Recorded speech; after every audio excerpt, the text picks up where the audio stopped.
உங்களுடைய குழந்தைங்களுக்கு நீங்கள் எந்த மாதிரி வாட்டர் கொடுக்குறீங்க, எப்படி கொடுக்குறீங்க, எவ்வளோ வாட்டர் கொடுக்குறீங்க அப்படின்னு சொல்லிட்டு மறக்காமல் கமெண்ட்ஸில் சொல்லிட்டு போங்க.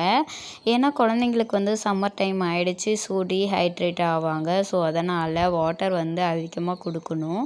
இதுவே எந்த இயர் பேபி வரலைக்கும் கொடுக்கலாம். எந்த இயர் பேபிக்கு எவ்வளோ எம்எல் வாட்டர் இருந்தால் அவங்களுக்கு டீஹைட்ரேஷனுக்கு போகாமல் இருப்பாங்க அப்படின்னு சொல்லிட்டு பார்க்கலாம் இந்த வீடியோவில்.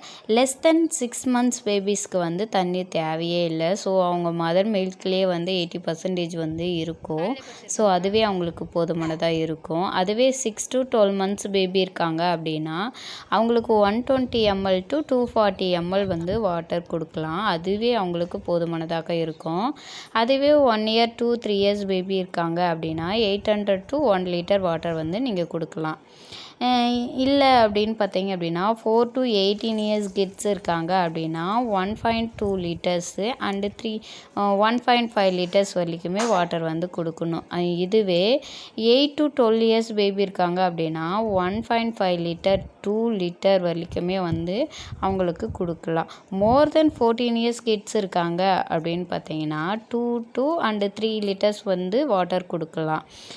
இதுவே வந்து பார்த்தீங்க அப்படின்னா யூரின் கலர்ஸ் வந்து நீங்கள் ரொம்ப அப்சர்வேஷன்ஸ் பண்ணணும். லைட் எல்லோ கலரில் இருக்காங்க அப்படின்னா குட் ஹைட்ரேஷன் தான் அவங்க, ஓகேங்களா. அதுவே டார்க் எல்லோ கலரில் வந்து இருக்குது அப்படின்னா பேட் ஹைட்ரேஷன். ஸோ சம்மர் டைமில் வந்து மோஸ்ட் ஆஃப் பேபிஸ்க்கு எல்லாமே வந்து மறக்காமல் தண்ணி வந்து ஃபாலோ பண்ணிக்கோங்க. வாட்டர் வந்து அதிகமாக இன்டேக் எடுத்துக்கோங்க. இந்த மாதிரி யூஸ்ஃபுல்லான வீடியோவுக்கு நம்ம சேனலை மறக்காமல் சப்போர்ட் பண்ணுங்கள். சப்ஸ்கிரைப் பண்ணிவிட்டு பாருங்கள். நெக்ஸ்ட் வீடியோவில் பார்ப்போம். ஓகே ஃப்ரெண்ட்ஸ், பாய்.